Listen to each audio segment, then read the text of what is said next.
Back when I did my Assassin's Creed Unity review, I originally intended to look at Rogue right after. Had the footage recorded, had a script ready, but after reading it I realized it wouldn't have been good of an episode. I would have been repeating a lot of stuff I talked about in the previous review, and no matter how much I tweaked it, I couldn't find enough things to poke fun at or make it entertaining. So I sat on it for a while, then I lost the footage, then I said fuck it and skip it.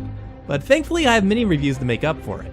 On the full review, I mentioned that Rogue didn't have a chance. The amount of hate and coverage Unity was getting, it wouldn't have mattered how good Rogue was. It would have been overshadowed, and that's exactly what fucking happened, cause hands down, Rogue is a superior game. And I'll go on record and say it's one of my favorites in the series despite a couple setbacks. I guess I'll get the bad out of the way first, and there was bugs. Not as many as Unity, but there were a couple times that I had to reset the game because something wasn't popping up or something fucked me over. Aggravating, but not the end of the world.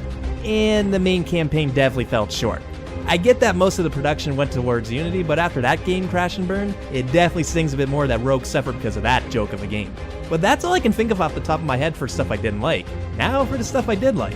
For me, the best part about this game was its main campaign. Now while I said it was disappointing in its length, it more than made up for it in its missions. These were some of the most unique and creative missions we had ever seen in the series. The best example I can think of is the mission where you get poisoned and you have to keep moving so your heart doesn't give out because of the poison, all while trying to be stealthy. That was ingenious! And the gameplay itself is pretty much one for Assassin's Creed 4. Shay controls the same as Eddie and same goes for the naval stuff. But it did feel just a little more refined here, which for a side game that I paid $20 for, I'm good with that. Lastly, the story. I think it's one of the better Assassin's Creed stories. You can tell there was a bit more freedom as they weren't restricted to real life events. Everything is original here, and in my opinion, it allowed the story to be a lot more creative, which I think helped the mission's uniqueness too. And Jay Cormac. Oh my god, what a joy it was to play as him and see his story. And I was originally bummed as I hoped it was going to be Haytham, as he was my favorite character in 3. Not to mention it just made way too much sense for him to be the star Rogue. I mean, Jesus Christ, he too was an assassin turned Templar, but Shay was a welcome surprise. Marketing might have been trying their damnedest to make out like we were playing as the bad guy this time around, but spoilers? That's far from true.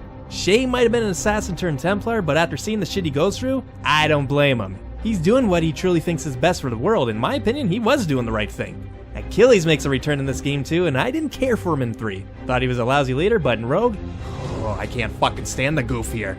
The writers did a good job here, because I don't normally feel hatred for a fictional character, but this was the exception because I wanted to punch the guy sometimes. Major spoilers here, sorry, but oh, it felt so good to see Haytham shoot him. I think we need to see this a couple more times. Oh, so satisfying.